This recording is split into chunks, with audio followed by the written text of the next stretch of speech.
Good day, everyone. My name is Hasblade Lago Ramirez. I am from Colombia, and I am part of FIMI supporting the AINI Fund. It's such a pleasure for me to be here with you today. Thanks for being here. Thanks for giving us your time and overall your presence and your attention. Let's start. First of all, I want to introduce you the spiritual invocation. This is a blessing provided by our sister, Terry Lynn Francisco. She is Indigenous Chamorro woman of Guam in Pacific region. Terry Lynn Francisco belongs to the Ihagan Famalo Wagan, a non-profit organization of Chamorro women, girls, and people within the overall Guam community. The blessing to be chanted is entitled Itini Tuhon, which translates to the beginning.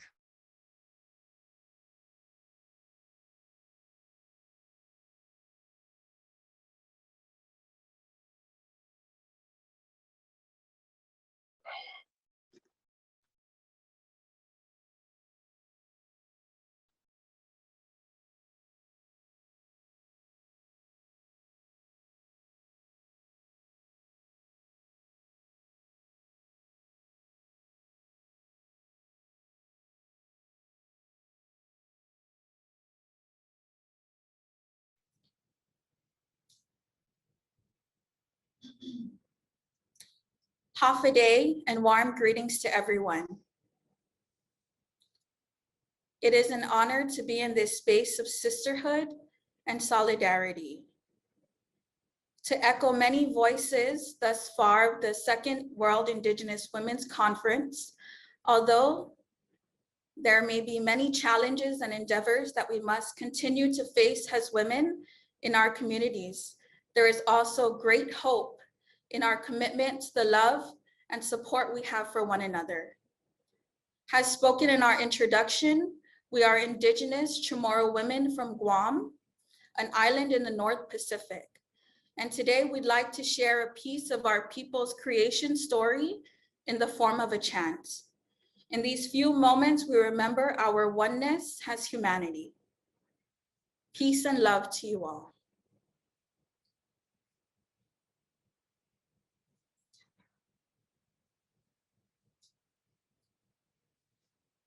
Gitimituhan, itimituhan. Gehalam hinasun ita hulala.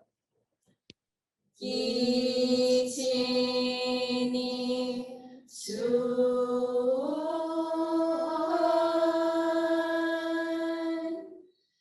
Itini tuhan.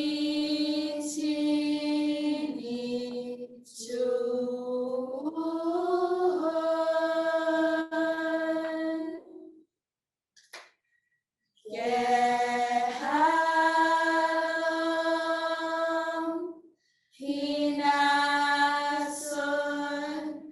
izahulolo.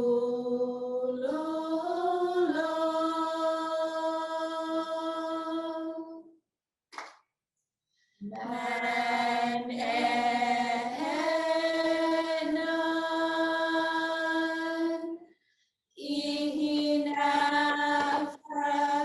siha.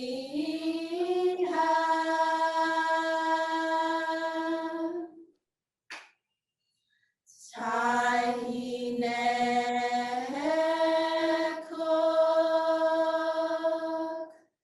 Zentaiti.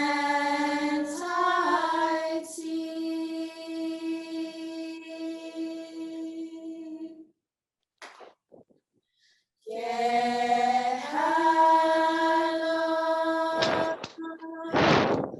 hinasun izahulolo.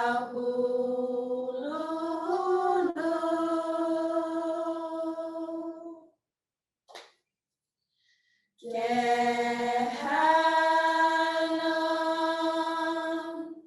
hinasun.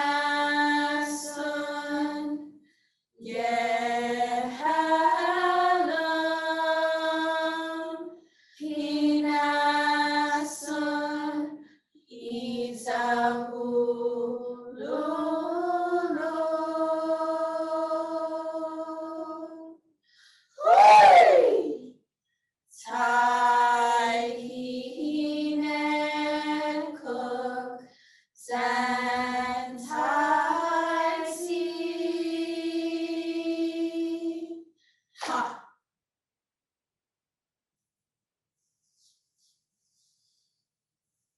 Thank you.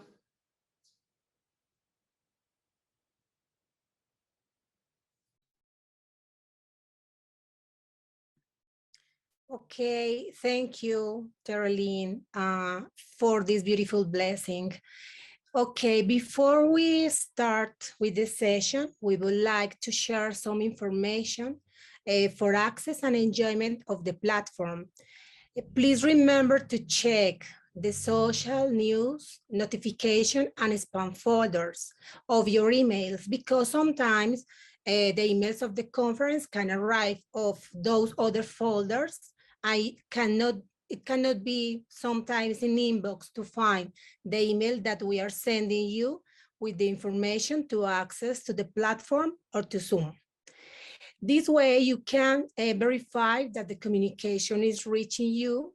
We also ask for your cooperation because the requests for technical support are many for us, and the total of number of people at this conference is approximately of 800 people.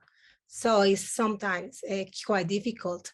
We are providing technical support through this email to wciw@iiwf.org. Okay, as for the agenda, on the first day, as you maybe remember, we analyzed the priorities, demands, and share sustainable practices led by Indigenous women at different levels. Today, will be dedicated to analyze the human rights framework of Indigenous women under the motto that we have embraced: nothing about us without us. The struggle for recognition in the national territories has been arduous and long. However, Indigenous women have been firmly committed to defend and to promote the realization of their rights as women and also as Indigenous people, guardians of their territories and guarantors of the ancestral wisdom of their peoples. Having said that, I am pleased to introduce you Mrs. Ellen Diktahan Bank Oa Kankane Igorot leader.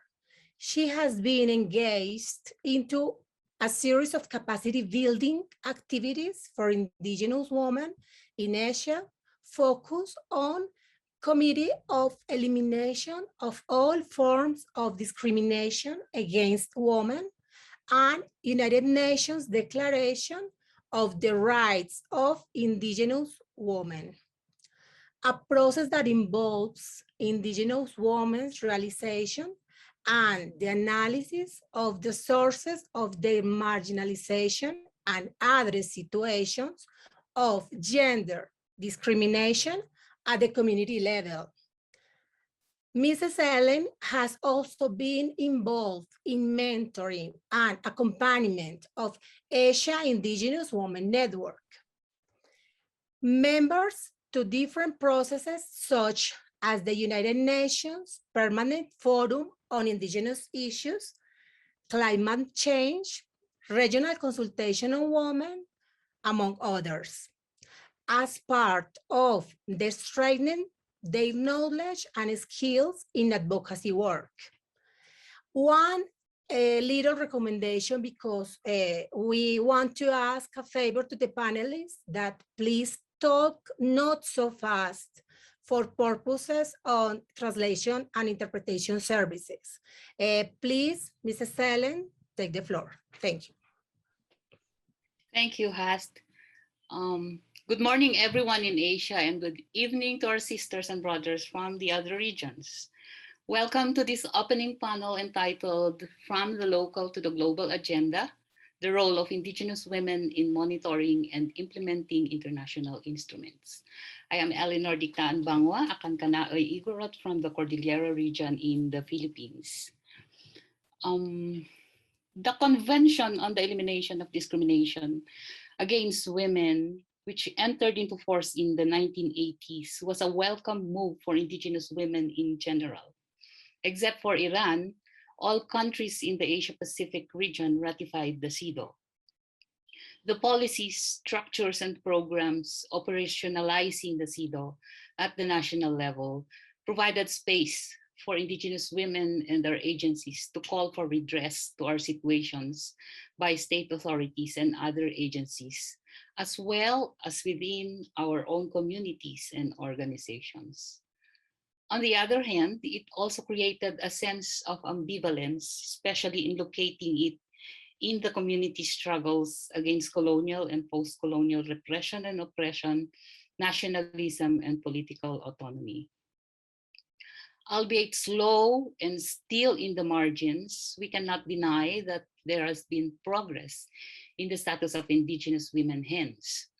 From the first International Indigenous Women's Conference in Australia in the 1980s to this conference, indigenous women from all parts of the globe have been braving challenges and risks to come together in this time in a totally new platform to share, learn, and advance forward.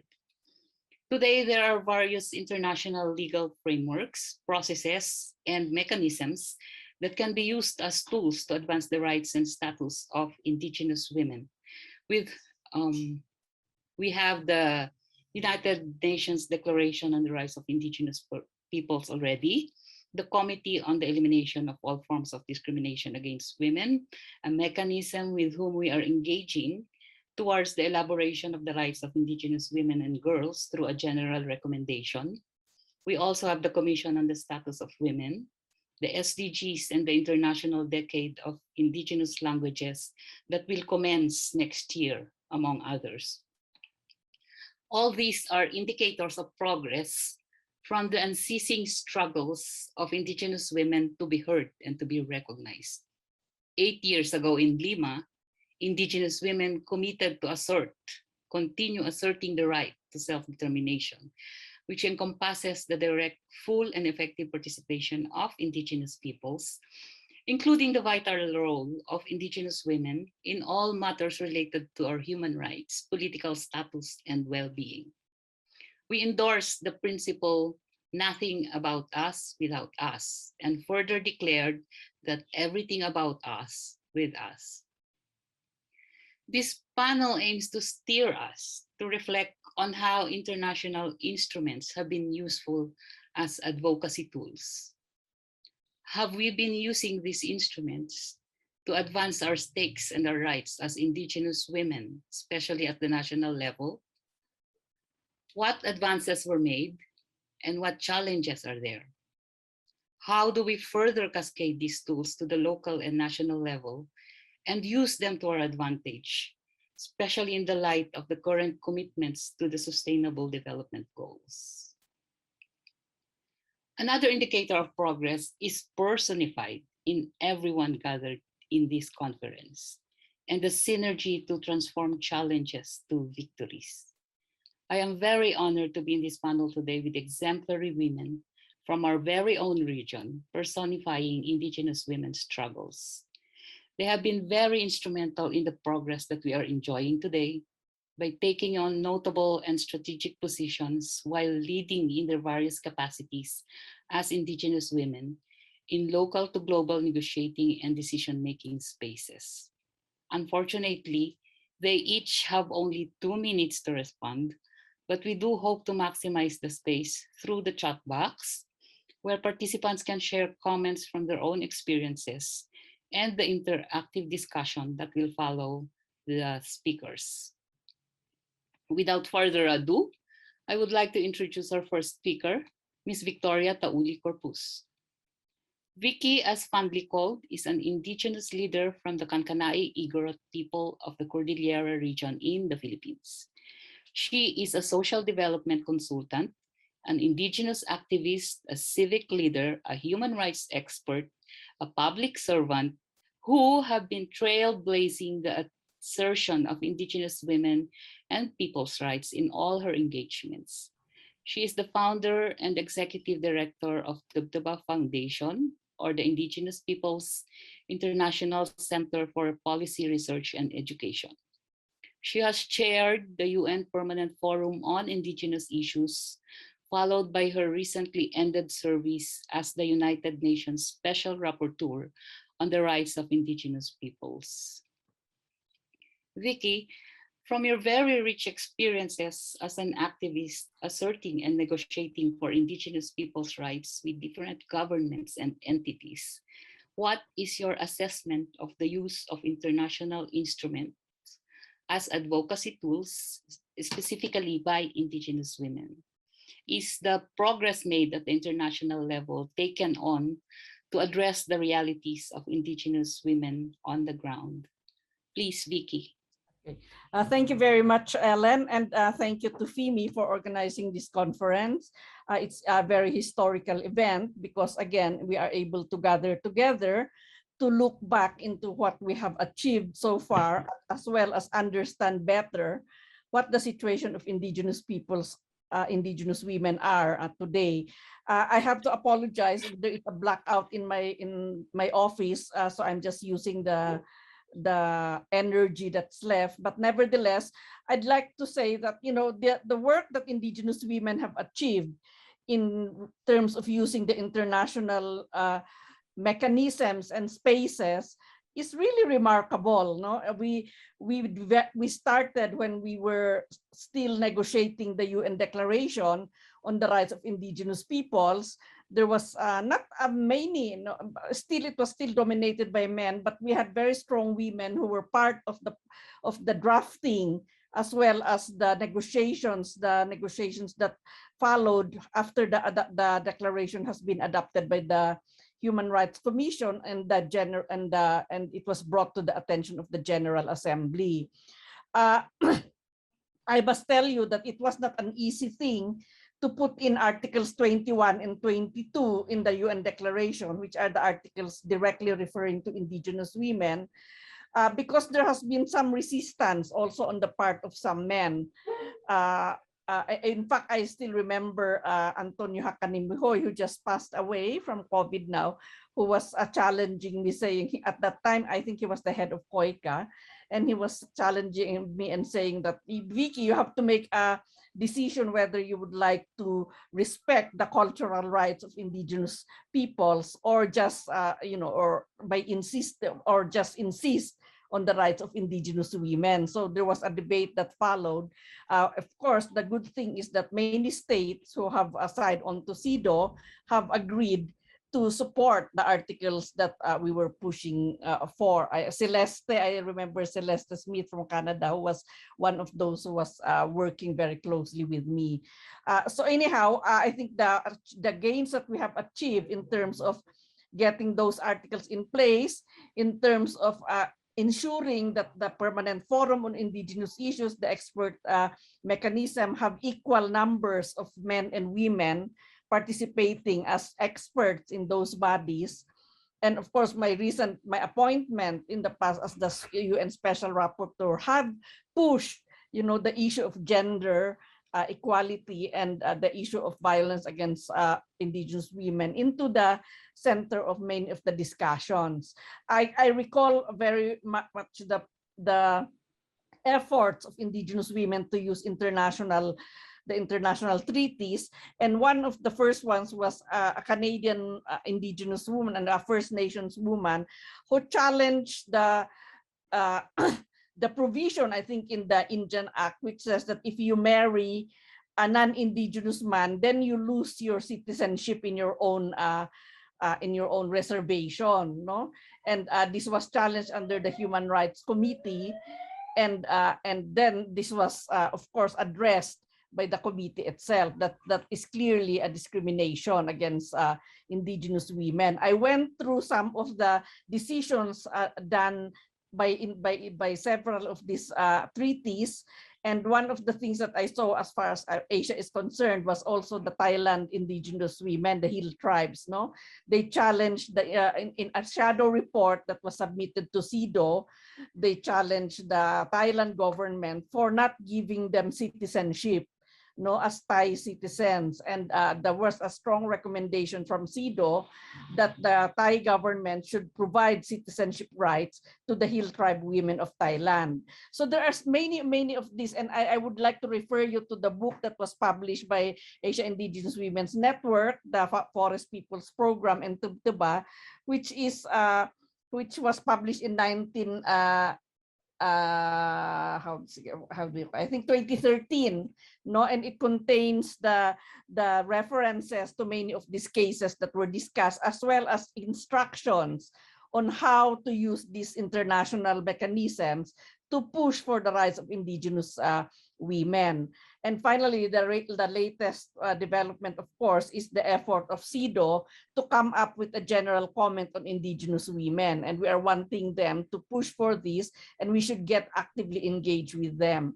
I think the participation that we had in 1995 at the Beijing 4th International Conference on women is really instrumental in bringing into the picture many of the indigenous women that have emerged as leaders, no, and that's where we came up with our Beijing Declaration of Indigenous Women and push for the references that were there in the declaration, as well as the plan of action. So I'm very glad that we are able to do that. The Asia Indigenous Women's Network organized the 10th, and that's how we come together and continued the efforts that we are doing now. And of course, the existence of FIMI is an evidence that we are there. We are actively engaged in the research, in the debates, as well in the use of these mechanisms and spaces. And I would like to urge everybody to do that. But I think that the key step is to really educate our women from the local up to the global levels. At the local levels, we have also achieved successes, and many of these will be shared by you later. So thank you very much again for organizing this event. And I apologize if at the middle of this thing I will disappear because there is no more power from our internet connection. Thank you, and good afternoon and good morning to everybody. Good evening. Thank you. Thank you very much, Vicky, for highlighting the victories in the struggle of indigenous peoples and women, no? That within ourselves as indigenous peoples, there's also a struggle within that we have to respond to. We have been, so in short, that this brings me to the reflection of somebody saying that we have to be on the table to be able to put our concerns forward. Otherwise, we will be the menu. No? So in consideration of the time and hopefully to allow more interaction during the interactive discussion, I will directly proceed to our next speaker, Ms. Tanya Paronia Tarki. Tanya is a Quechua leader, a social worker, and a human rights activist. As an activist, she works largely to establish social equality for indigenous youth and women. Currently, she leads the Chirapac's Indigenous Women's Program with a view to strengthening the participation of indigenous women and youth in the development of public policies. Chirapac, or the Centro de Culturas Indígenas del Perú, is an indigenous association formed by Andean and Amazonian people who work for the affirmation of the cultural identity and the recognition of the rights of indigenous peoples. She was elected to the Congress of the Republic of Peru, serving as the representative of the Department of Ayacucho. Tanya, at your very young age, engaging in all these platforms and with your different hats, and the passion for the advancement of indigenous women and youth, what challenges have you faced regarding your advocacy work within the international framework? Tanya, please.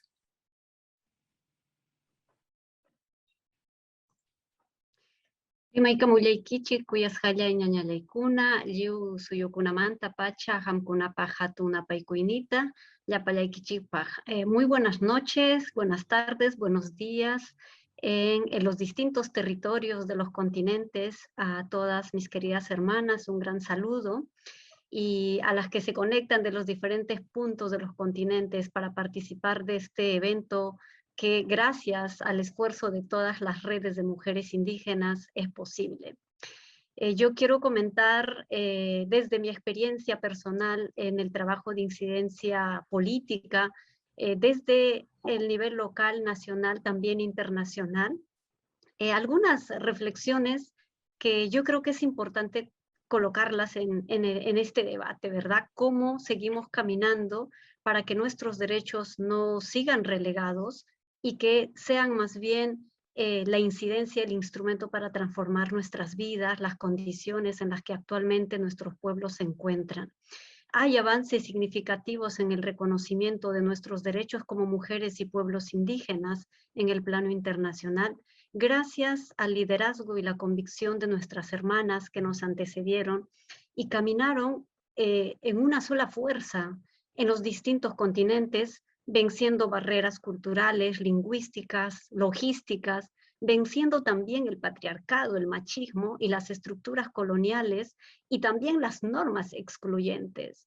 El proceso de Beijing +5 es un claro ejemplo de incidencia de las mujeres indígenas y es un referente importante para la nueva generación, para las jóvenes que hemos empezado a caminar en estos escenarios, y después de hace 25 años, hoy hacemos un balance concienzudo justamente para no quedar atrás ni nada sin nosotras.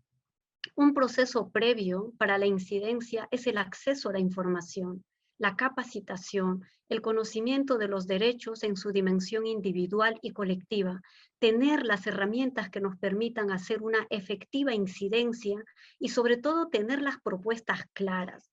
Todo este proceso para las mujeres indígenas no es fácil. Existen aún brechas y desigualdades a las que nos enfrentamos que requieren subsanarse. Por ejemplo, el acceso a la tecnología, la inversión en programas de empoderamiento de las mujeres, el acceso a oportunidades de educación, de formación superior. Sin embargo, ante toda barrera, las mujeres indígenas tomamos iniciativas, nos organizamos, trabajamos por nuestra autonomía física, económica. Y por otro lado, lograr ser incluidas en un documento de resolución, de recomendación internacional, es un gran paso, pero necesitamos trabajar en su implementación a nivel nacional y local. Por ejemplo, proponer las leyes y las normas con enfoque intercultural e interseccional. La traducción de políticas públicas, que estos tengan presupuesto y recursos humanos, y lo más importante, que signifiquen la mejora de las condiciones de vida de las mujeres y de nuestras comunidades. A este largo camino a la que hemos nosotros asistido y participado de forma activa, necesitamos agregarle hoy un sistema de monitoreo periódico de estas recomendaciones, de estas resoluciones, de estos tratados y acuerdos internacionales que son de alta relevancia para nuestros derechos como mujeres indígenas en los 3 niveles, local, nacional e internacional. El foro permanente cuenta con por lo menos 1.500 recomendaciones en las distintas áreas y es importante saber cuántos de estos compromisos realmente se cumplen, cuántos de estos los estados lo están asumiendo como parte de su política de gobierno, de su política pública. ¿Cuántos de ellos son parte de los indicadores nacionales de evaluación frente a la pobreza en los documentos de acuerdos intergubernamentales o multisectoriales? Entonces, estamos hoy con el desafío de construir este sistema también de monitoreo periódico desde nuestras propias capacidades y de lo que nosotros consideramos que son esos indicadores que van a transformar nuestras vidas. El aumento de las violencias hacia nosotras por nuestra condición indígena es un punto central en el trabajo de incidencia, para que los organismos de justicia cambien de enfoque y no sea la impunidad la respuesta a todas las denuncias y a todos los atropellos que hoy vienen sufriendo hermanas indígenas en todas partes del mundo. Existen buenas prácticas y ejemplos de réplica en la lucha contra las violencias desde las mujeres indígenas con enfoque intercultural en territorios indígenas en ámbitos urbanos, con colectivos de abogadas y juristas que vienen generando un precedente desde el pluralismo jurídico. Sin embargo, estas todavía no son traducidas en políticas públicas y he ahí el desafío de nosotras para que estas buenas prácticas nos conlleven también a ampliar esta cobertura, a ampliar esta valiosa experiencia para atender este gran flagelo de la violencia contra las mujeres indígenas. Tenemos el desafío de lograr la igualdad sustantiva en la representación política de las mujeres indígenas en los espacios de poder legislativo, ejecutivo y judicial. Mi experiencia parlamentaria me ha enseñado que si nuestra voz no está en el Parlamento, no están en esos espacios decisorios, nuestras aspiraciones quedan muy cortas, nuestros sueños y nuestro enfoque quedan también relegados de esas grandes reformas de leyes y reformas constitucionales. Y es importante estar allí con presencia y con voz. Y hoy se habla de la paridad de género, pero sabemos que esta no está significando necesariamente la inclusión de mujeres indígenas y por eso necesitamos reiterar que la paridad debe aplicarse con enfoque étnico, racial e intergeneracional y así lograr una verdadera representación política. La participación intergeneracional, por ende, en los espacios de toma de decisión es clave y fundamental para la continuidad de las luchas y reivindicaciones de los derechos como mujeres y pueblos indígenas. Otra de las, en todo caso, recomendaciones que compartimos como un aprendizaje también, la elaboración de reportes y estos informes sombra o alternativos ante las instancias internacionales en Ginebra, a nivel interamericano y otros, tiene que venir desde el recojo de información desde lo local, desde las voces de hermanas que viven la realidad concreta en el ámbito rural, periurbano, también las capitales de las grandes ciudades. Es decir, esta interacción del proceso local y global es un proceso también de empoderamiento interno de las comunidades. Por ejemplo, el compromiso que pueden construir las autoridades comunitarias para cambiar la discriminación de género, abordar la violencia, revitalizar la lengua y la identidad indígena con la infancia y la juventud.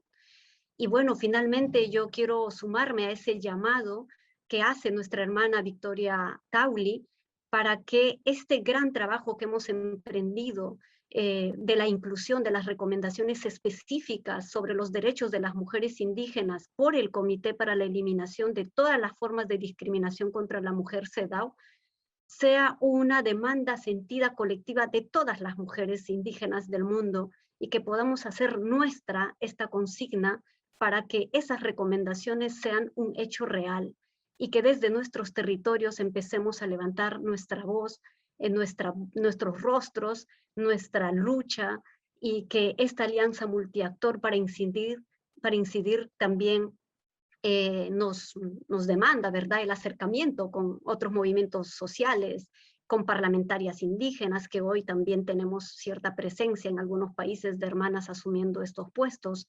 comunicadores, la academia, así como activistas de derechos humanos. Es decir, necesitamos tejer esta alianza diversa que sume también sus voces a la gran lucha que hemos emprendido las mujeres indígenas. Muchas gracias a todas por la escucha, un gran abrazo.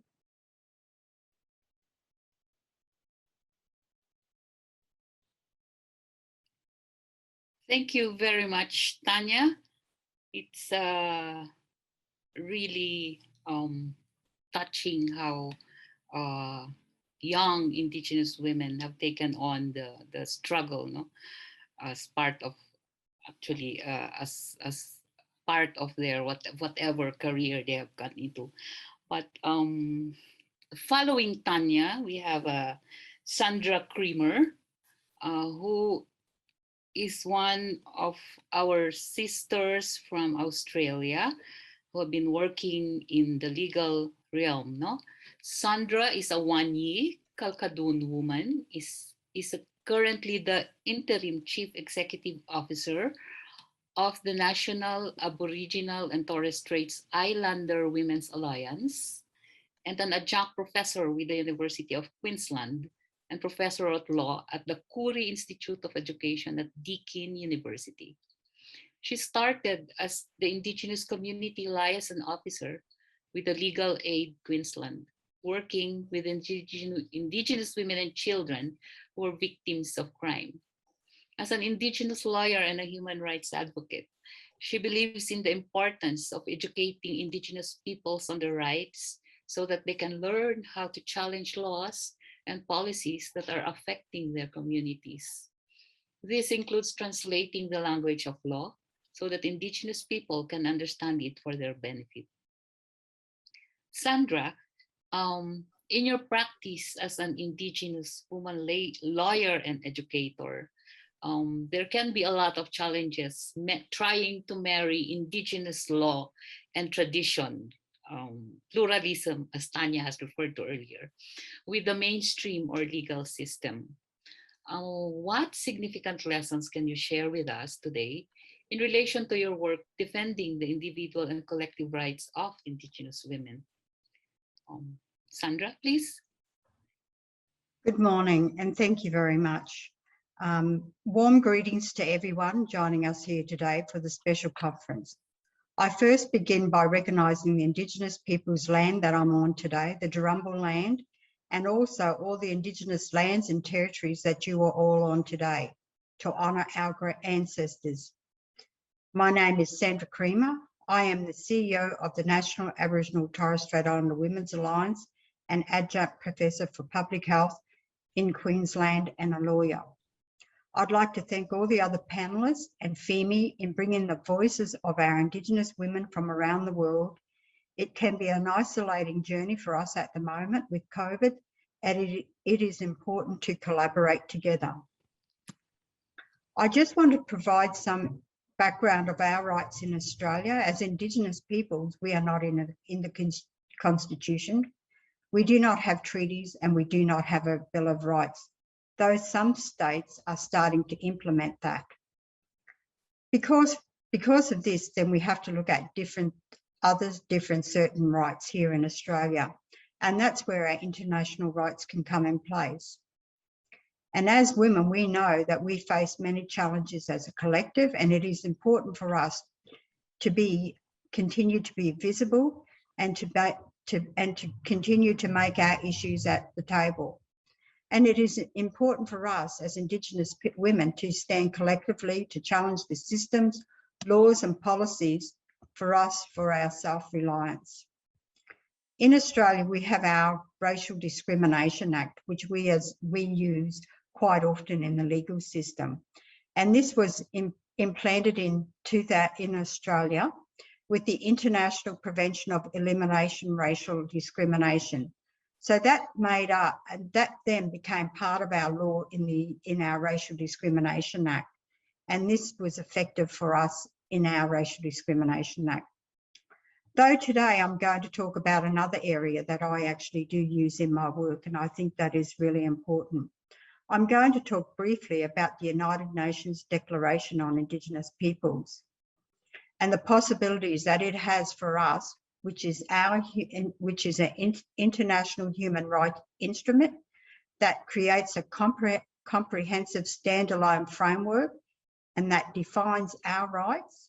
And it has 41 articles. And for me, that is the new order of the day for the 143 nations around the world. We must inject the human rights principles and frameworks and to show that responsibilities for us as Indigenous peoples, women and children. Though we know that in Australia in particular, it's not legally binding or enforceable, but we know that we need to use the United Nations declarations for us as a vehicle to strengthen our rights. We are at a crossroad, so this declaration is a force for us, for our rights into the 21st century and for our self-determination.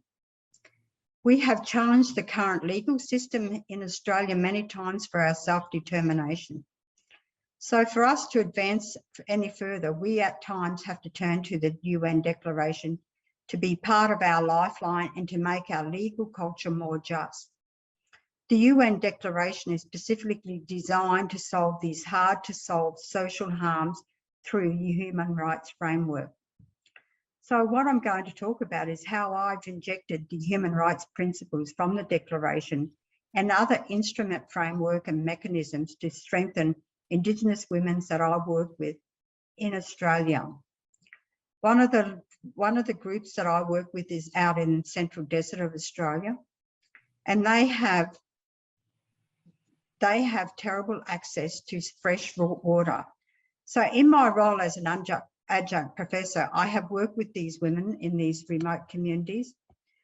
And so what happens out in out in those communities, one of them has won their native title battle after a long battle. And all they wanted to do was start a business. But between them, all that was standing between them was water security. In our remote communities, they have bore water. That is water from under the ground, and that water contains sulfur. So in order for them to have water, they have to get funding to install tanks. And some of our remote communities don't have that sort of money to be able to do this. This is why it's a very big issue for me when it comes to water security. And by installing these water tanks, it will then be the only fresh water that is provided to them when it's a raining time. But it's a common story for us as Indigenous peoples here in Australia and for our Indigenous peoples around the world when it comes to water security. And it's also, for us in Australia, it's also an issue that regards to our land. For people to have any basic rights such as water, medical, for health, in their remote communities, the government then want them to sign a 99-year lease. We don't want them to sign out a 99-year lease just to have that basic service. As Indigenous people, we should have the rights as anybody else in urban areas to have health, education, electricity, and to be able to have access to fresh water. And this is why I inject the Human Rights Declaration and principles into the work that I do, so that I can encourage people to understand what their rights are and continue to challenge the legal system what their rights are and to assert that rights, because when we do that, we can make changes. There's 500 million Indigenous peoples in the world. We are the largest human rights group in the world, and we are the ones who are making changes through the legal system and policies. So we have to use these different international instruments, mechanisms, and the United Nations declarations for Indigenous peoples. But for us, we know there are always barriers and we have hardships, but we still have to use our rights to work together and to support this. We have to do this by writing submissions, going to the United Nations, or even taking on legal battles, which can be a long, drawn-out process. For us in Australia, sometimes for us to get our recognition as being an Indigenous person to our own land, it can be a long legal process, which can take up to 10 years sometimes. We may not see each other as sisters in this world at this moment, but I want us to remember, even though we are living remotely or living distance, or we don't have any face-to-face, we are here to be a voice, and we must remember that for those who are invisible, we must be able to speak for them and to let them know what their rights are and to be able to speak and to show them what their rights are. We must not forget each other, our issues, and who we are as Indigenous peoples and women. We have to be at the table, and we need to be able to continue to challenge the challenges that have continually faced us for many generations.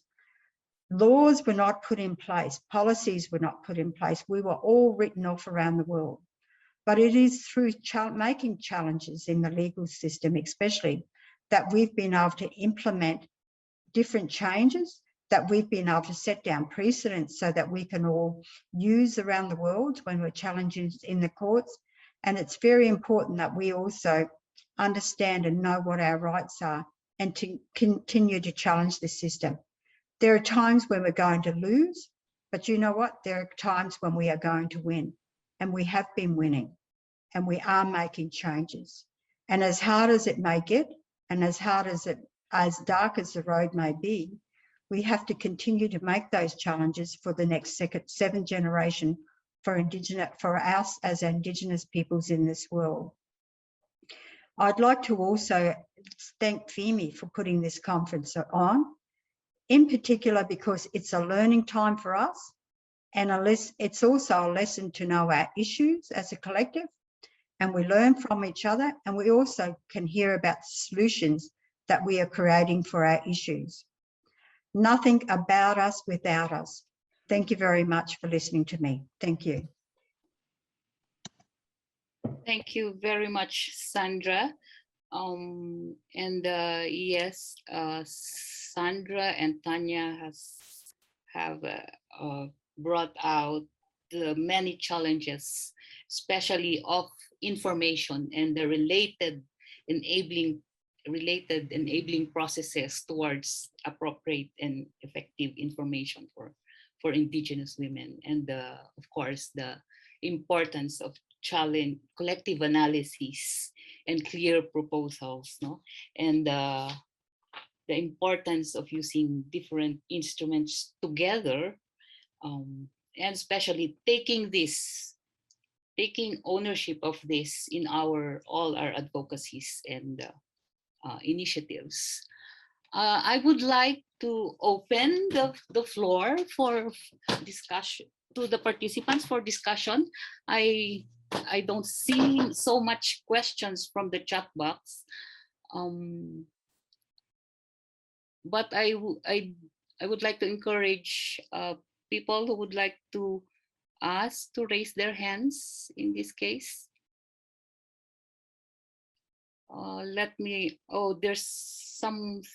There's a comment from India, from Basavi Kiro.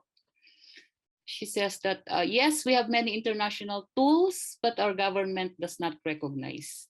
In India, we do not have Indigenous people's law in the perspective of the UN. I guess that's just a comment that is true in most of our countries, no? A lot of countries have signed on to the UN REAP, but are lacking in terms of how this is, lacking in terms of its operationalization on the ground. Would anybody of the speakers want to comment on this comment, respond to this comment?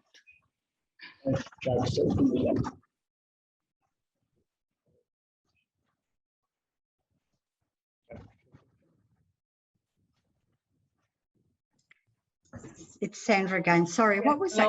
I want to respond, Ellen. Sorry. Yes, Vicky, please. Yeah, it's so hard to.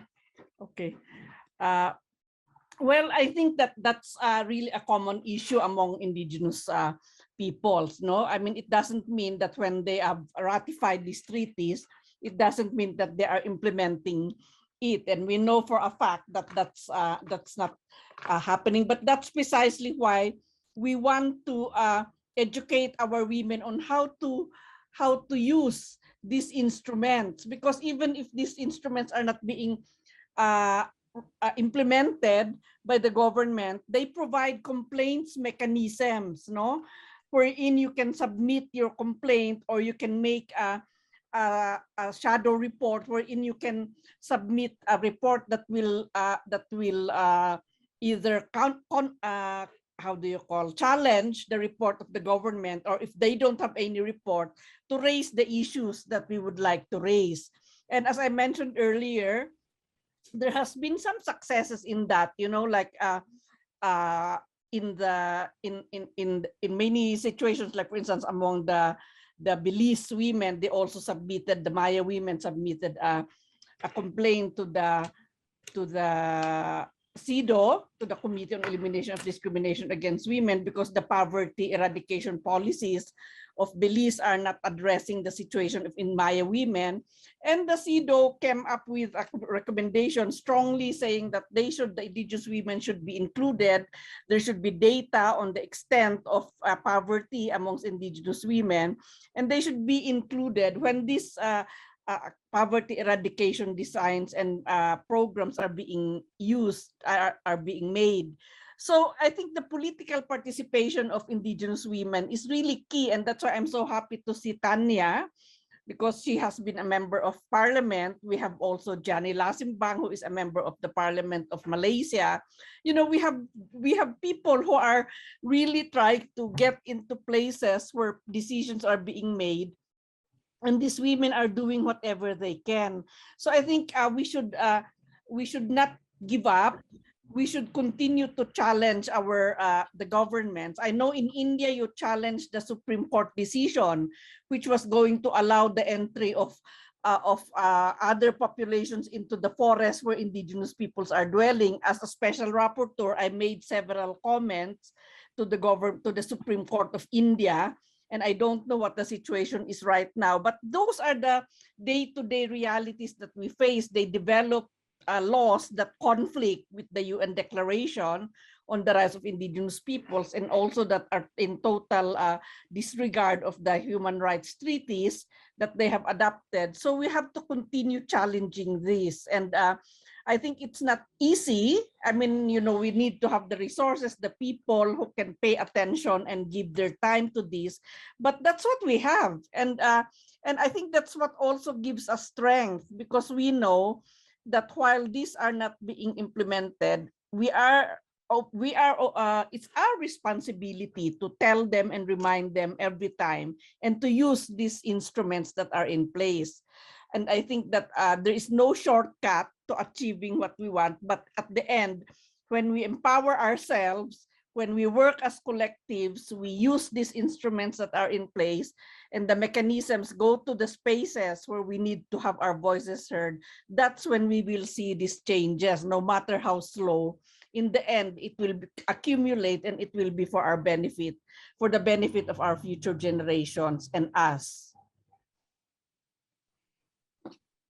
Thank you very much, Vicky. A very related comment here is, let me just read it. Where there is no system in political governance and without recognition of women or indigenous women and continuous violation, how the social movement would be promoted? How can the social movement be promoted within these authoritarian restrictions? Yes, I think this is in relation to the general context in Asia, no, where our human rights, there's been a setback in the human rights of generally, no, but especially indigenous peoples. Can I say something on that again? Yes, Vicky. Yes, yes, of course, you know, with increasing now we are witnessing the shrinking of what we call the democratic space in many countries, no? Authoritarian and fascist governments come into power. The latest, of course, are in Asia, the situation in Myanmar, as well as the situation in Afghanistan, no, and where the Taliban are coming back into power, and we know very well how the Taliban are totally,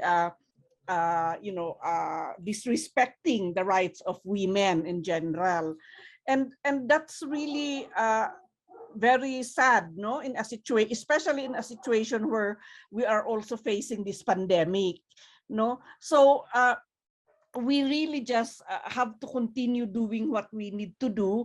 And I would like, at this point, I would just like to say that, you know, that's one of the reasons why we set up this institution called IPRI, this organization called IPRI, Indigenous Peoples' Rights International, which is meant to address the criminalization and the shrinking democratic spaces in many countries, no? This IPRI has a legal and sanctuary fund, no, where if you are being criminalized, if you are being tagged as a terrorist and you are therefore in danger of being arrested and incarcerated, you can seek support from IPRI. You write to them and you will and state the situation that you are facing, and you can get support in terms of campaign, writing, waging a campaign to support the issue that you have you are facing, as well as material and technical and political support. Sandra Creamer is the chair of the board of this body, and I helped found this body after I developed a report as a rapporteur on criminalization of indigenous peoples, and it's good for you to know this, so that in case you are faced with those situations, you still have a recourse, outside of the UN bodies. Of course, I'd like just to mention, because I didn't mention in my earlier intervention, the special procedures, The special procedures include all the rapporteurs, the thematic and country rapporteurs, and I'm the like my post, the UN Special Rapporteur on the Rights of Indigenous Peoples. There is also a special rapporteur on violence against women, its causes and consequences, and there is a working group on discrimination against women in law and practice, So there are special procedures where you can also submit your complaints and get these experts, human rights experts, to write to your government and to also get the support of the UN when you are facing such problems. I managed to get some people out of jail, because I wrote to the governments. I helped in launching the campaign. So several, like a Maya person from Guatemala, as well as a person, an indigenous person in Mexico. So this helped. It's just you have to know it. You just have to know what to use and when to use it. And if you want to know more about this, you can reach out to either to all of us here, of course, FIMI, but also to Tubtuba and also to IPRI, and all the networks that you are working with. Thank you. Thank you, Vicky. So, and there are some other comments coming in, but this will be the last question in consideration of time.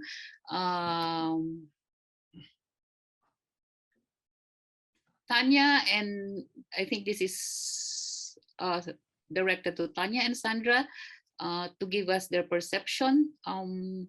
Definitely the struggle of women is very big, but how to think about unity? How can we think about unity, collectivity, when political parties are the main dividers, as they say.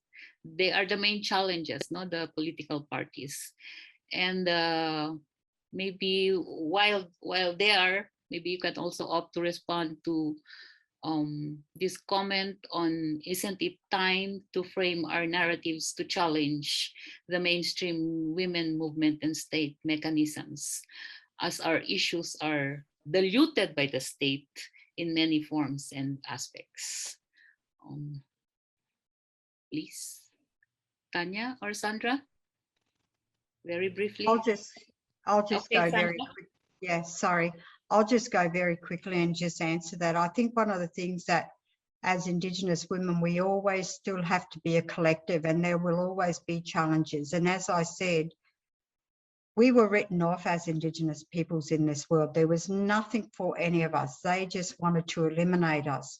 But through the generations, through our ancestors, we've been able to continue to challenge everything. And as women, as a collective, that's why we have FIMI, where we've written into to SID, or where we've been able to bat for different things. And that's why I think it's really important, if you go to FIMI's website, IPRI's, like Vicky also said, you'll see the documents that have happened. It's not an easy road at all for us to challenge the systems, but we have to keep challenging them. And as I said, we may lose some, but we are also winning some. And it can be a really daunting, it can be a very hard system when we're making changes. But we are a collective of women, and we are nearly, like I said, 500 million Indigenous people. There's about 200 million Indigenous women. And as you see on this webinar, there's 152 women have attended this webinar. And that makes us a collective to the issues that we're looking at. So I really encourage you to have a look at the websites, write as a collective, reach out to us to what you need to be doing, and have a look at the organisations that we're with to be able to make those challenges and changes. And, you know, that's what we have to do. We just have to keep making challenges because we are rising as Indigenous peoples. Thank you. Thank you, Sandra. Tanya, any brief thoughts? Very brief. Muchas gracias, Eleonor, y a quien planteó esta reflexión a modo de pregunta. Definitivamente es importante hablar de la unidad, la colectividad como movimiento indígena de mujeres y en un nivel mixto para lograr una representación política en los distintos estamentos de poder.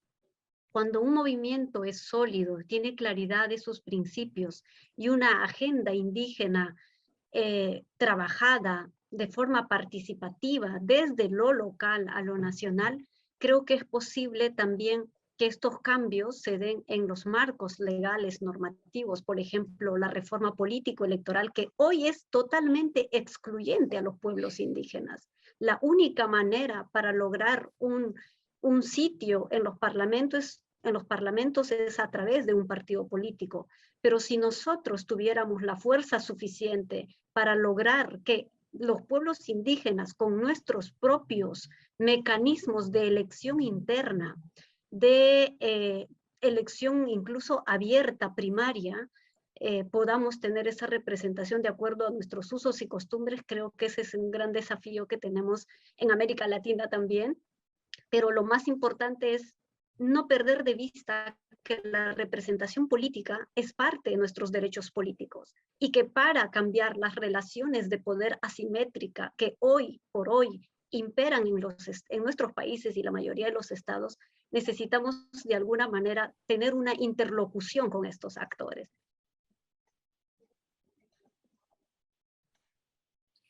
Thank you, speakers, for the responses.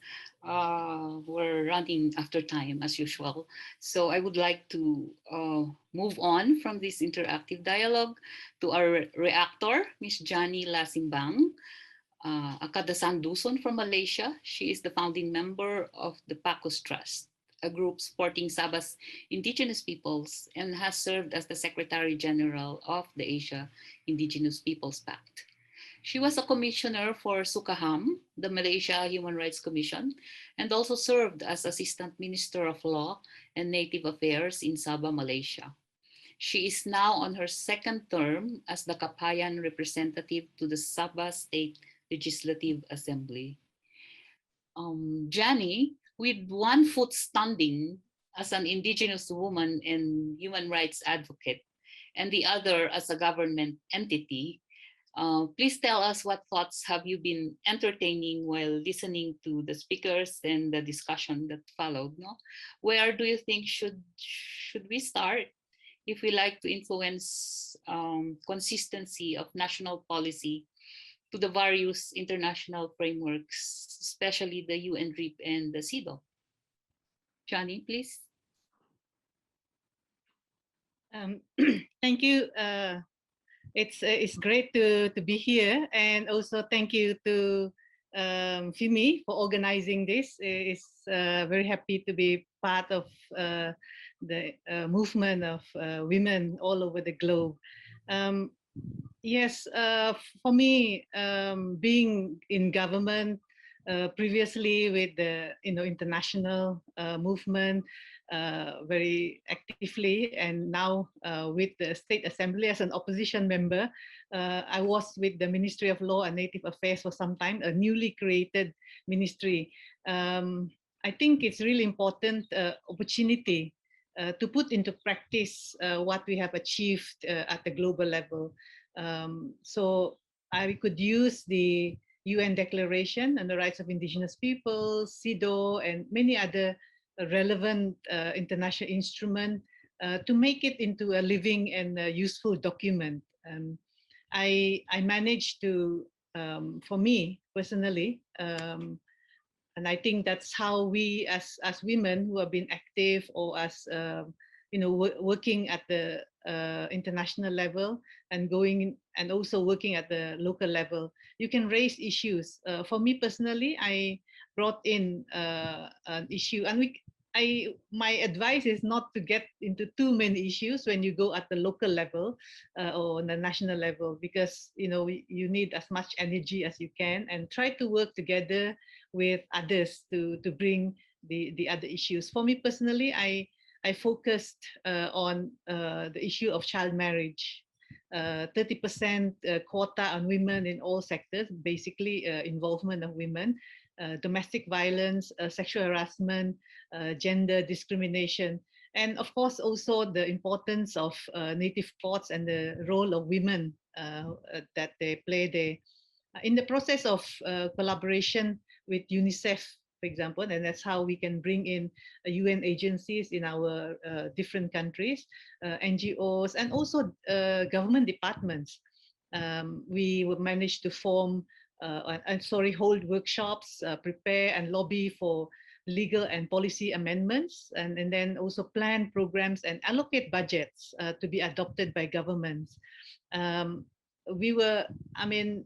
For me, I was not very successful together with even that team that was working for the legal amendment to limit the age of marriage of Indigenous girls to 18 years without exception, meaning it's just a policy, a flat policy like that. We failed to do that because we cannot get, despite all our lobbying, we cannot get the cabinet to agree to this. So that's the first, actually the first level. So we didn't want to give up. So the next step was for us to go to the native courts to ensure that there will be a hearing. Any applications of marriage below 18 years of age. So they have the court have to consider, and this is the native court. We have that in Sabah, and I think a number of other countries. And so we started the process of amending the Native Court enactment of 1992. After 2 years, we are still pushing for such a simple amendment. So, to me, those are lessons. And another example was for the government in Sabah to adopt a policy of 30% quota for women in all public sectors. In 2019, despite all we have achieved over years in Beijing and at the international level, Sabah still adopted a quota of 20% women in the public sector. And so we started the process to make the government agree to a 30% quota, and this is still ongoing. So we hope, because of the pandemic, there is a lot slower in terms of work, but these are things that we need to go. We need to lobby the assembly, the MPs to ensure that this will become policy. Because once they are, they will be allocated funds, and we can easily push governments to commit to their to what they have said for their policy. So that's how I think it's important for us to translate international instrument into national and local levels. So to me, despite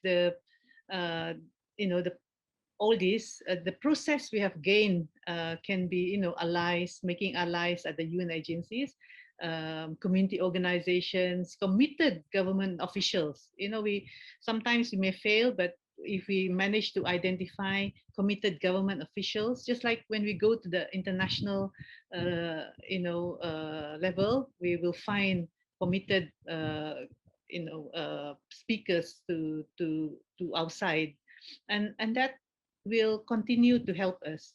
These allies will continue to help us over the years. So the important lessons, as we have already said earlier, is being relentless. And I think now we can easily use print and social media to promote our cause.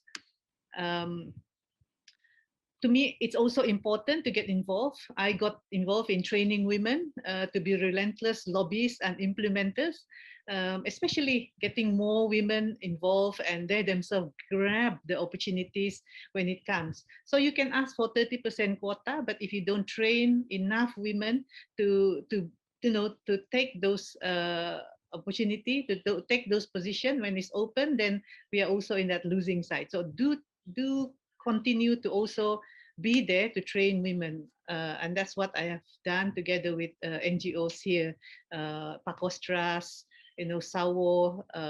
These are groups, local groups that we have. And of course, AIPP, the Asia Indigenous Peoples Pact, have been supportive for many of us in different countries in Asia. And I think even in here in Malaysia, we managed to get the government to support the World Indigenous Peoples Day celebration so that we can raise public awareness. And of course, it's sometimes we ourselves need to challenge. I mean, this is my personal experience where in my own case, my entry into local government and later into politics as a legislative assembly member was a completely different path after 35 years in NGO. So at the international level now, I think there's a lot of younger women being involved. We have to work very hard to include Indigenous women's rights in the agenda when international instruments are discussed. I think I've seen many human rights officers now who are women, and they will willingly include women agenda and issues. So work with them. I think we have to be willing to be fully engaged and work to get Indigenous women's point of view. We're still talking about lack of disaggregated data, not enough studies to differentiate between impacts of on Indigenous and non-Indigenous women. Often it's difficult to propose recommendations that are specific to Indigenous women. So we have to deeply reflect ourselves and come up with good ideas.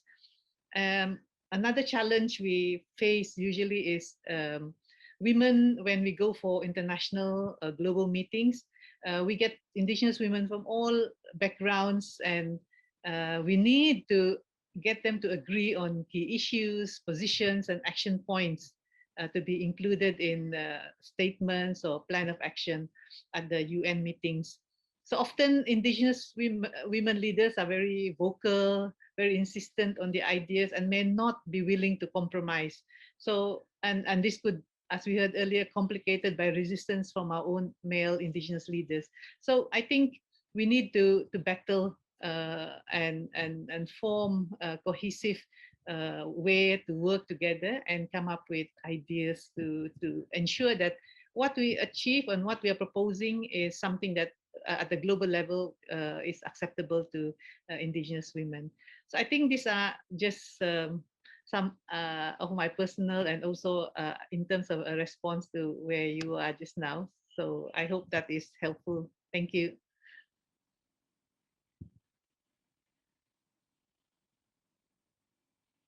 Thank you very much, Jenny.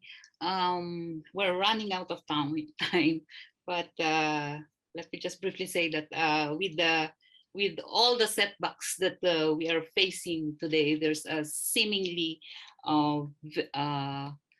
there's a seemingly very long way to go yet, no? But we are advancing. We are advancing, as you have heard, no, from our speakers and from the share, despite all these setbacks.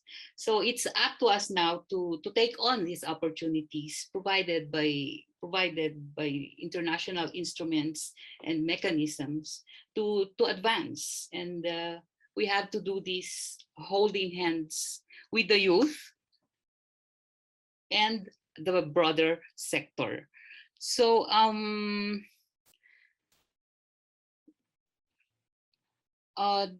as two ways forward, there's still a demand for capacity building for Indigenous women in relation to knowledge and skills to use these opportunities.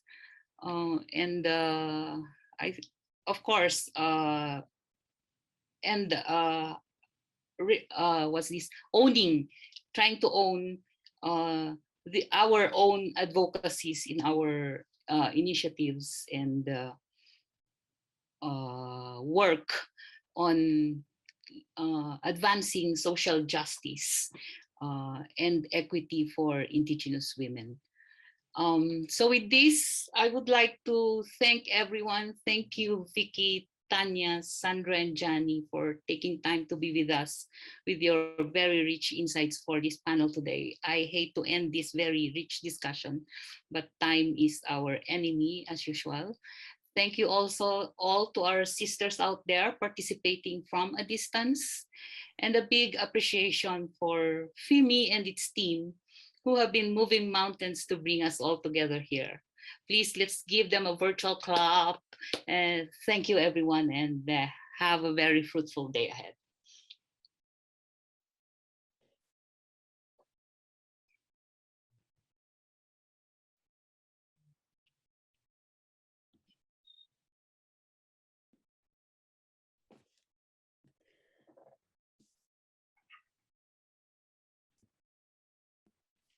Thank you, Ellen, for such smooth moderation of the session.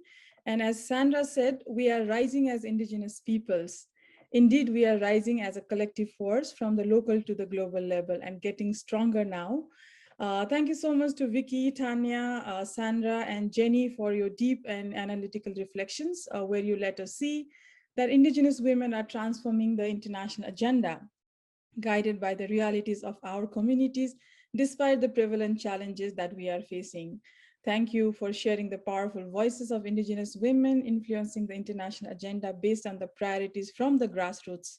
And that's too far from the Indigenous women's perspective.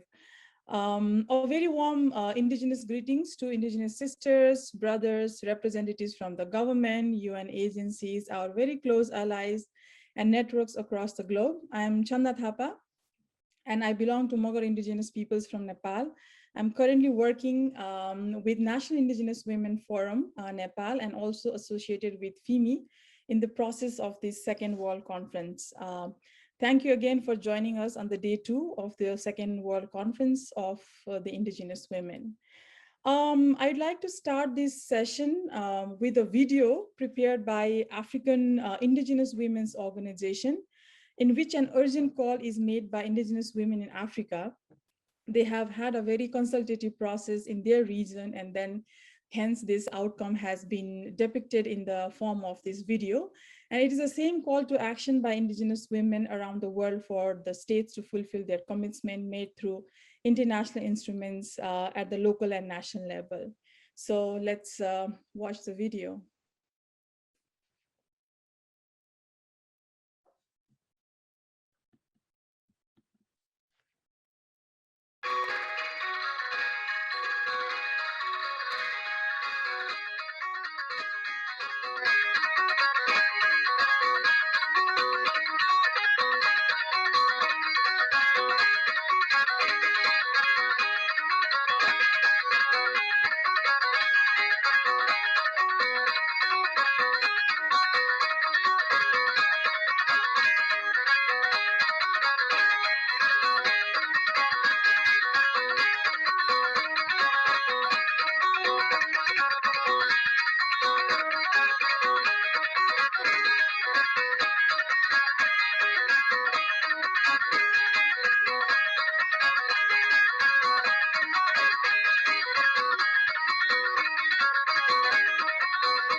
Africa.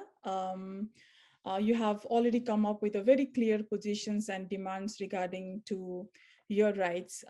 Thank you so much. Let's move to the next segment as we are running behind the time.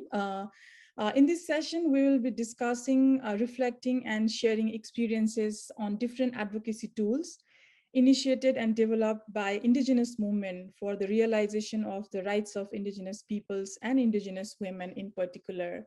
So first of all, I'd like to invite Sister Tarsila Rivera-Gia and Tapio Keyas. Tarsila, of course, no need, she doesn't need any introduction, but yeah, she's the president of Chirapac Center for Indigenous Cultures of Peru and the former member of the United Nations Permanent Forum on Indigenous Issues. She will be joined by Tapio. He's the team member of Chirapac and also an expert in international advocacy and the rights of Indigenous peoples, women, children, and youth. So they have created a platform, very interesting platform called yanapac.info to put together all the recommendations from the United Nations Permanent Forum on Indigenous Issues, UNPFII. So it allows us to learn about the proposals that have emerged from this forum to exercise our rights and also to discover opportunities to do so. The objective of this tool is to find in the UNPFII recommendation database and recommendations that will allow us to argue before our governments. So more information will be shared by Tarsila and Tapio. Yes, the floor is yours, Tarsila, and Tapio can take over after that. Thank you so much. Sí. Good morning, sisters from over the world. I am very happy to listen you, to see you, and we are very healthy and very strong. Con esto voy a hablar en español. Uy, ¿qué se hace en español? Discúlpenme. Simplemente, queridas hermanas, escuchando a las hermanas lideresas que nos han precedido y nos han compartido tanta experiencia, tanta visión de lo que hemos hecho y lo que nos falta por hacer, y pensando en los mecanismos y los instrumentos y las herramientas que debemos usar para la incidencia, desde Chirapac tenemos el Yanapac Info justamente para acceder a información que pueda ser útil para nuestras acciones de incidencia tanto en el plano internacional como en nuestros países. Y vamos a compartir con ustedes a través de Tapio esta herramienta que se nos ocurrió y lo parimos cuando fuimos integrantes del Foro Permanente hasta el 2019 y hemos comprobado que es muy útil y muy simple, además de otras iniciativas que existen, ¿no? Tapio, te dejo la palabra. Thank you, Tarsila. Good morning to everyone. Good evening. Good afternoon. Okay, now we are going to introduce this tool called yanapac.info. That, as was said, is a browser that enables us to access easily to more than 1,500 recommendations issued by the UN Permanent Forum. Each one of these recommendations includes goals, strategic orientations, and possible future actions addressed to governments, the UN system, and other actors. Actually, the yanapac.info responds directly to the lack of visibility, the lack of follow-up, and the lack of implementation of these recommendations. Even though these recommendations are not legally binding, actually all of these recommendations are directly linked to other global agreements made by the states, such as the UN Declaration on the Rights of Indigenous Peoples and also the Sustainable Development Goals of the 2030 Agenda. So in this sense, also the indigenous peoples and indigenous women's organizations have a leading role in advocacy work for the implementation of the recommendations. So access to these recommendations allows us to strengthen the political argumentation of our advocacy work, also learn about the indigenous agenda that is backed by the UN system, and also an input to design proposals for public policies, programs, and norms. Now I would like to share my screen so that you can see the yanapah.info homepage. It's actually quite easy to use this tool. We just need to use keywords, any relevant topic that we would like to search, and then use different filters to narrow our result. When we created Yanapah, actually we linked all of these recommendations to 70 keywords, such as interculturality, intellectual property, traditional medicine, environment, funding, empowerment, and so on. We have also linked all of these recommendations to the Sustainable Development Goals of the 2030 Agenda and the articles of the UN DRIP, of the UN Declaration on the Rights of Indigenous Peoples. So now I'm going to show you how to use this tool by using 3 examples. For example, if your organization has been invited to participate in a consultation process to design national policy on climate change, and we would like to know if there are any recommendations on indigenous women and climate change, we can first right here type the word women, for example, and click on search button. Okay, now we can find that there are 211 recommendations on this topic that are specifically related to the rights of indigenous women. We don't need to read all of them. Instead, we can use a filter to narrow our result. So we can find the keyword climate change here.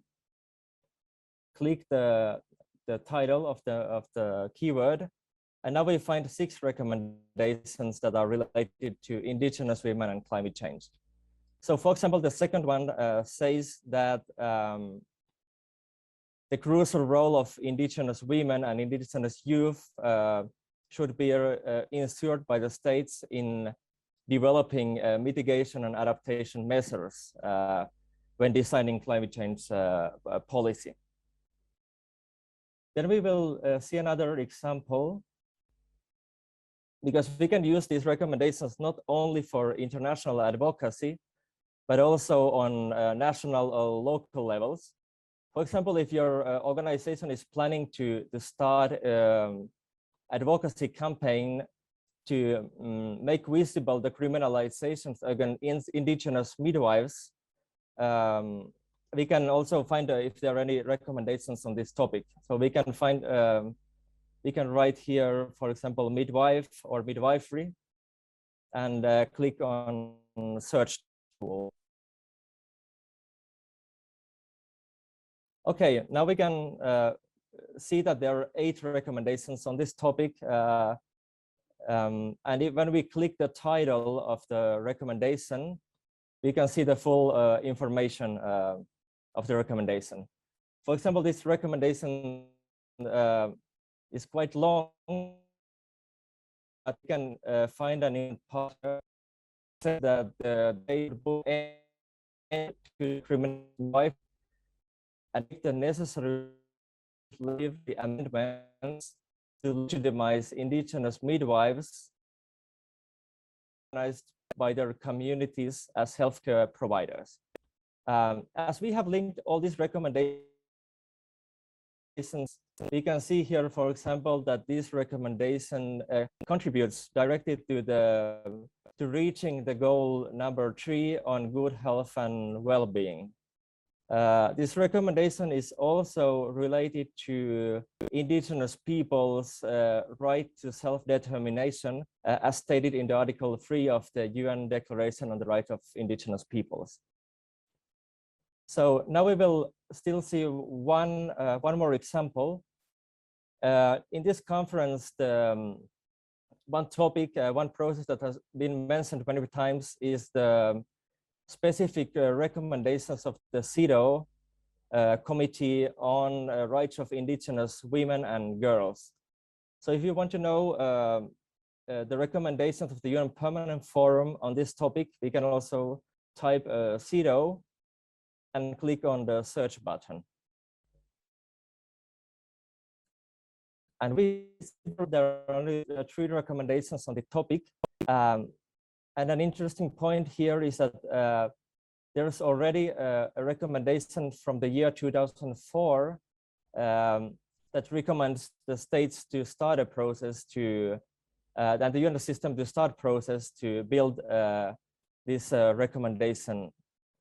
And then when we scroll down the list of the results, we see a recommendation that was reiterated on 2019 on this the same topic.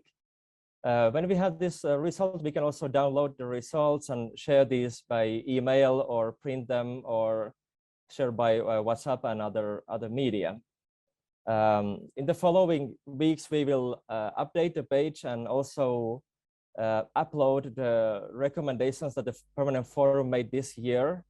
So you can also this page in the following weeks to find the new recommendations. Lastly, I would like to invite, in the name of Chirapa, Center for Indigenous Culture of Peru, all of you to visit yanapaf.info to learn more about this tool and also use the UN Permanent Forum recommendations to promote the rights of Indigenous people, women, children, and youth at all levels. Thank you very much.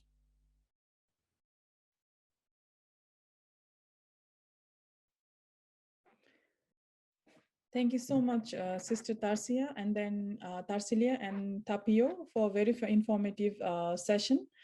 I think it's I think not only me who have heard about this website for the first time. There might be a lot of other Indigenous sisters also. This is very useful. That this recommendation, which you mentioned, like 1,500 recommendation issued by the UN Permanent Forum, which we can definitely use for our advocacy work at national to international level. And I think it's very easy also. The search engine is also very easy. I'm like the search engine also developed in a very easy way to access the desired information. So I think, thank you so much. I think our sisters will definitely be using this information for their advocacy work. With thanking to both of you, I'd like to move to the next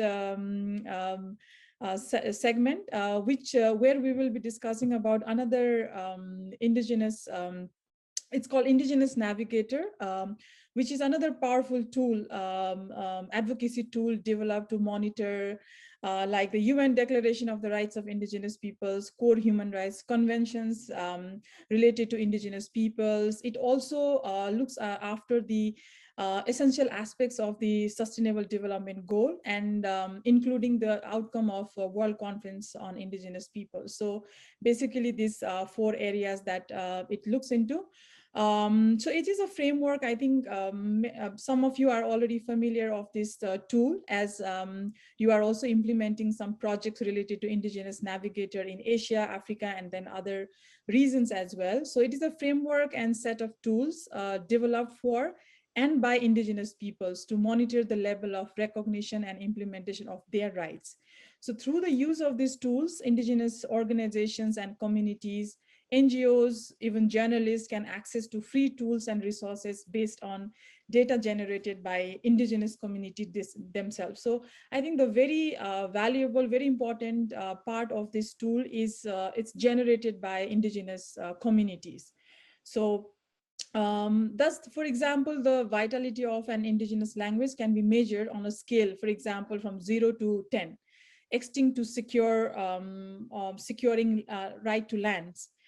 Using the so-called index tool. So there are like different ways of like monitoring of different thematic topics that it has already listed. So we will see more in the video, the next video that we are going to present. So this Indigenous Navigator is a collaborative initiative carried out with the support of the European Union by a consortium of 6 partners. So Asia Indigenous Peoples Pact, AIPP, Danish Institute for Human Rights, the International Work Group for Indigenous Affairs, Forest Right Program, and Tepteva Foundation. So these 6 consortium members are implementing it through their members and partners in different parts of the world.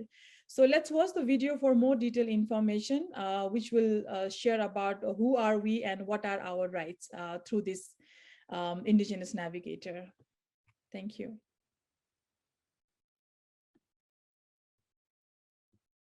Peoples worldwide, comprising 476 million individuals in 90 countries. All indigenous communities are culturally distinct, but we face many of the same human rights challenges. Across the globe, we experience discrimination, marginalization, and exclusion from political processes and decision-making that affect our lives. Our rights to lands, territories, and natural resources are often not respected.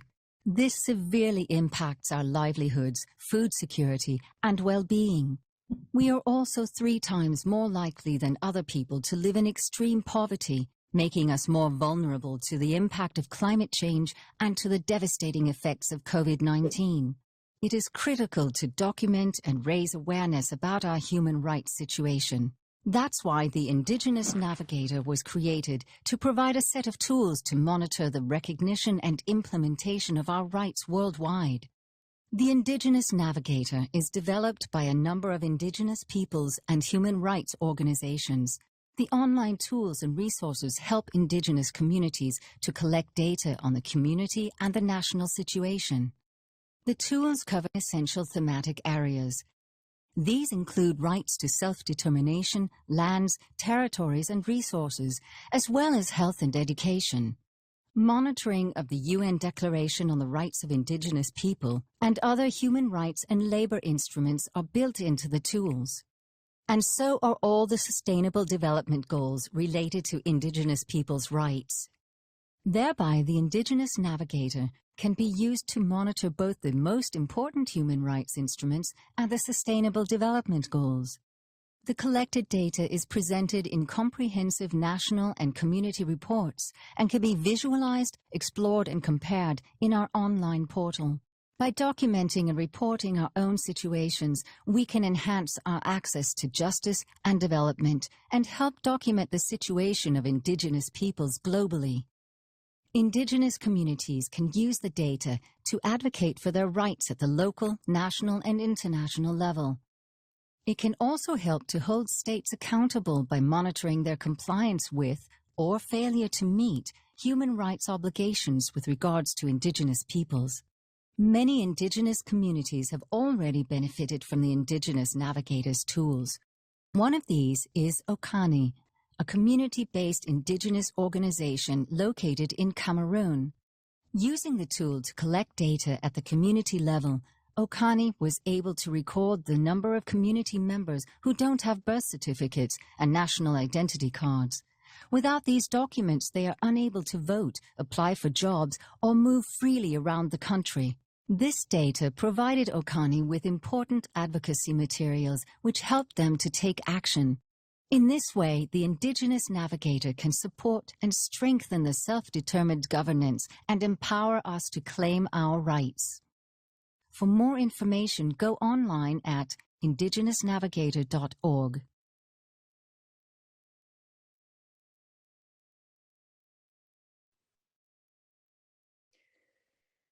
Okay, so we hope this video gave you more clear information about. There is also a separate website about to learn more about the Indigenous Navigator. Okay, so let's move to the third presentation. So I'd like to request Ms. Aminatu Gambo. She belongs to Moboro Fulani indigenous peoples of Cameroon. She has been active in the promotion and protection of the rights of indigenous people since 2011. She's currently working as a coordinator of the participation and advocacy program of the International Indigenous Women's Forum, FIMI. So Aminatu will be sharing with us about the global study on the situation of indigenous women and girls, which was published by FIMI in the framework of the 25th anniversary of Beijing Declaration and Platform for Action in collaboration with the regional networks. So from just borrowing the words from Famjili Malambo Guka, she's the executive director of UN Women. In her forewords in the global study, she says, "We hope that this study will become a reference tool for the design of public policies, budgets, and programs that are relevant for and with indigenous women and girls." So I think with this statement itself, we can understand like how important this study has been, which can be used as an advocacy tool by indigenous women and girls. So Amina will be sharing more information. So the floor is yours, Amina. Thank you. Hello, everyone. Thank you, Chanda, for giving me the space. Like Chanda already mentioned, I will be sharing a little bit of information regarding the global study that was prepared by FIMI in collaboration with the regional networks. So the global study on the situation of indigenous women was prepared in 2020. And it outlined the progress, the challenges, and some of the good practices led by indigenous women from the Americas, Asia, Africa, Arctic, and the Pacific. And this is in relation to the 12 critical areas of concern of the Beijing Declaration and Platform for Action. The global study was compiled using information that was provided by the regions, which was prepared by both indigenous and non-indigenous consultants. This was done in close collaboration with the FIMI board members who are representative of each of the regions respectively. They gave their approval on the final content of the regional studies, ensuring that the voices and experience of indigenous women at all levels were reflected. So in this global study, some of the main findings of the studies included, like I mentioned earlier, the progress and the challenges. So some of the progress that was highlighted in the study included, it mentioned that after the Beijing Declaration, Beijing Conference, there was a high increase in the establishment of regional and global indigenous women organizations and movements. It also highlighted the increase of political participation of indigenous women, both at the national and international level, thanks to the fact that it strengthened the indigenous women organizations through their advocacy works. It also mentioned that indigenous women have been building alliances among themselves and with other social organizations and movements.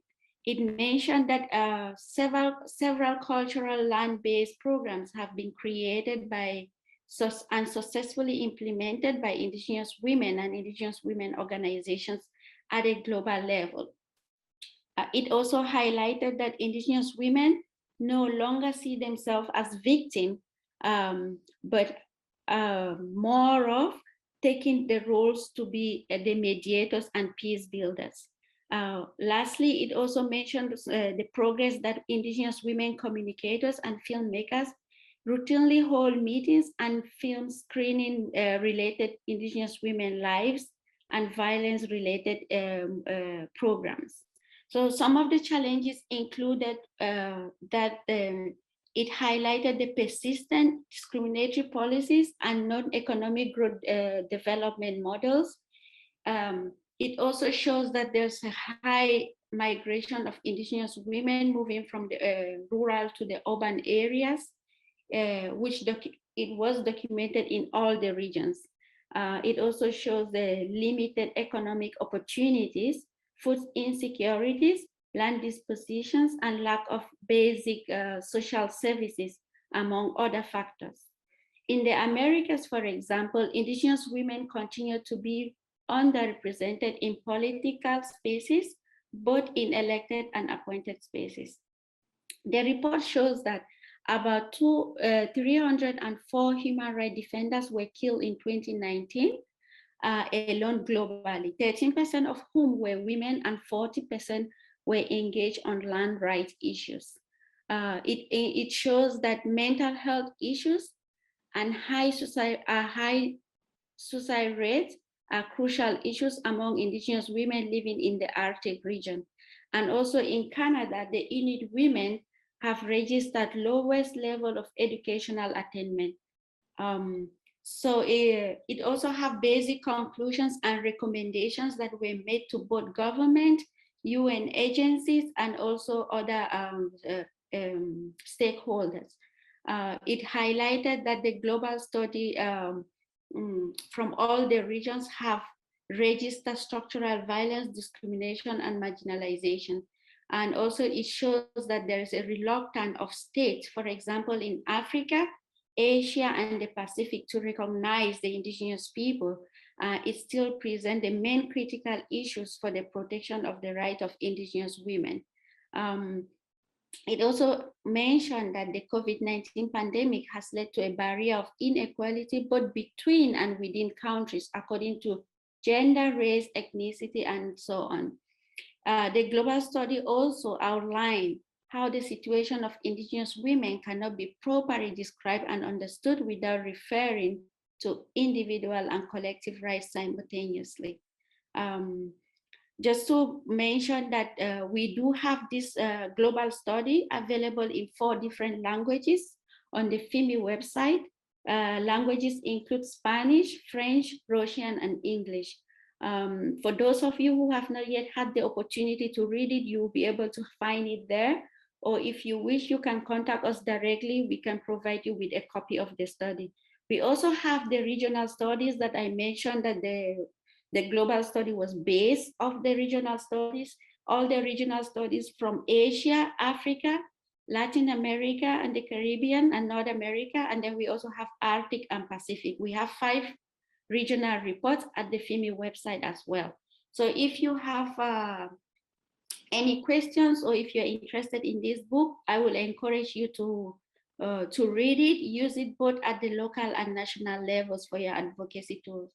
Thank you, Chanda, for giving me the floor, and you may take over now.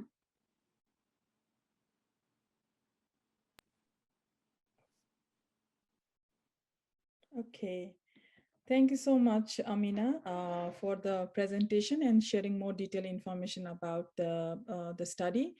Of course, I think not only in Asia, Africa, but other regions also, Indigenous women are facing the issue related to non-recognition as Indigenous women, as Indigenous people. So that's also the reason they are facing a lot of challenges, especially they are far behind in exercising their even the fundamental rights.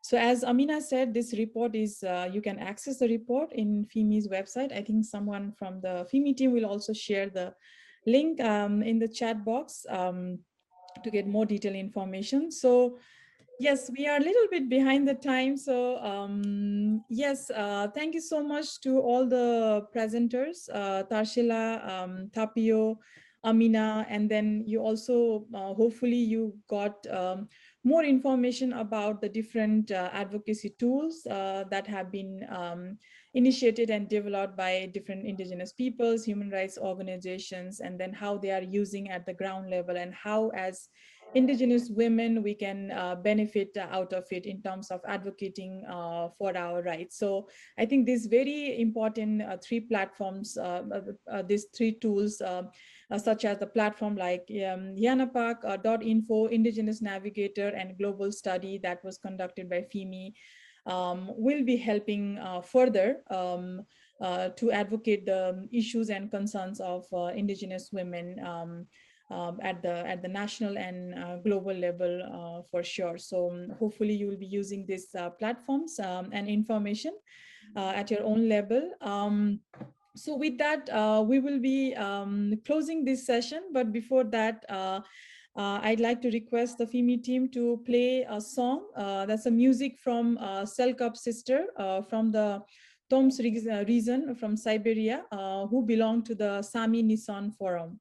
So you will hear a watch a very beautiful song video from our sisters from Siberia. Then I'd like to hand over to Hast, who will be taking over the next session for sharing more detailed information about the interactive sessions. Thank you everyone for joining today's session. Hope you'll have a good day. Thank you. Chumagula mahan chumagula nima joho gehe chilim bahut fakvargahut hodel parage children mi gehe pigelem ba kula ma krije de kula mina hantanu hele nagula mina neya krije Kahanduka, Tebelgula maha toho chekor, Kayesh pahade tabla mahajon, Kadesh pahade hurula, Kainaya larem bahade.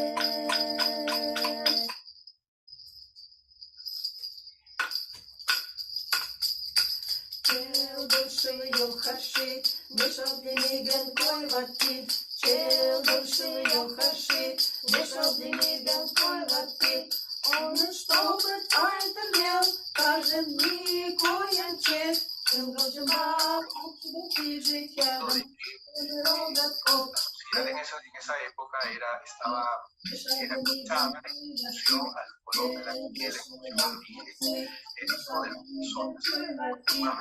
Ako chume, ako nadek, ako hanjaru hayola, kanduk manabende kuyende, kaygana kirje ako jale, el dushu yokashi, mishal demigan koivati, el dushu yokashi, mishal demigan koivati, chume ki bache tapadesh patvela pach, kirjik shabla tabye shalba, hayo yemanim behap. Chel dushe yochashi, mishal demigan koivati. Chel dushe yochashi, mishal demigan koivati.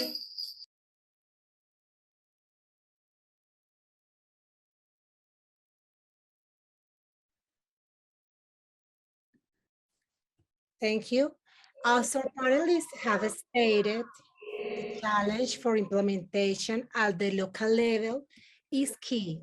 And also it's important to make visible how Indigenous women are influencing and contributing to the implementation, recognizing the great existence of advocacy tools such as YANAPAC, the Indigenous Navigator, and the Global Study of Indigenous Women Forum, as we could see before. With the goal of continue the deep conversation after the break, we will go to the interactive sessions to learn, be more inspired, and share our recommendations so that the international instruments become living documents. For now, please, you are welcome for a break moment. And for those who wish to stay here with us, you can enjoy the presentation of the videos prepared by our sisters of African Indigenous Women's Organization and short Indigenous films produced by Wacky Pony. Please have in mind that after this break, we wait for you in the interactive sessions. You can access through 3 ways. First, you can find the links of all the sessions in the chat Zoom. Second, it was sent through emails before. And the third one, for those who have access to internet, you only need to select the session of your interest. There will be 5 interactive sessions, so 5 rooms. In chat, we will provide you the links 10 minutes before the beginning of the sessions. So please, let's go to the break. You can have coffee, water, or tea, and see you soon. Thank you very much.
Las mujeres alimentan nuestro planeta. Silenciosamente mueven el mundo agrícola.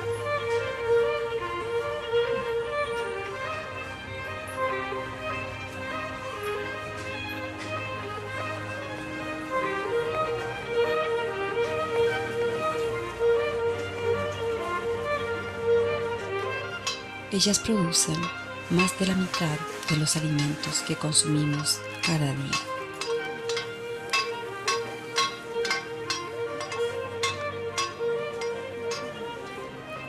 Nuestra comida es el producto del trabajo de muchas mujeres. Ellas velan por nuestra seguridad alimentaria.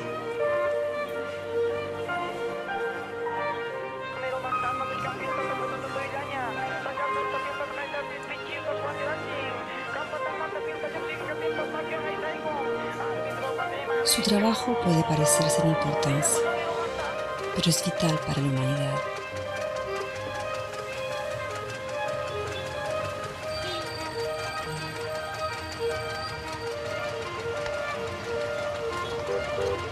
A ellas no se les paga con dinero.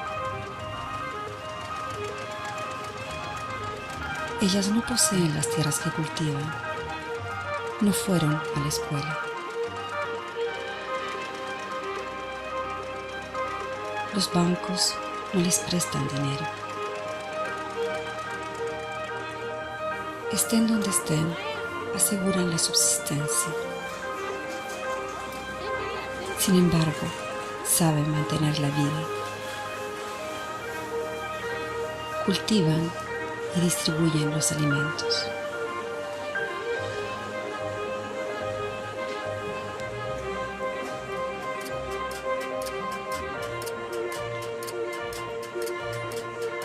Adultas, adolescentes o pequeñas son las primeras víctimas de la malnutrición. Paradoxalmente, son ellas las proveedoras. Son ellas quienes producen. Son ellas las emprendedoras. Démosle las mismas posibilidades que a los hombres.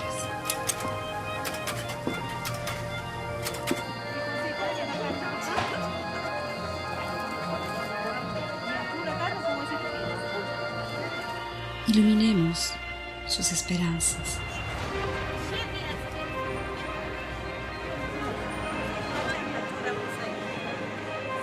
Exijan para ellas justicia.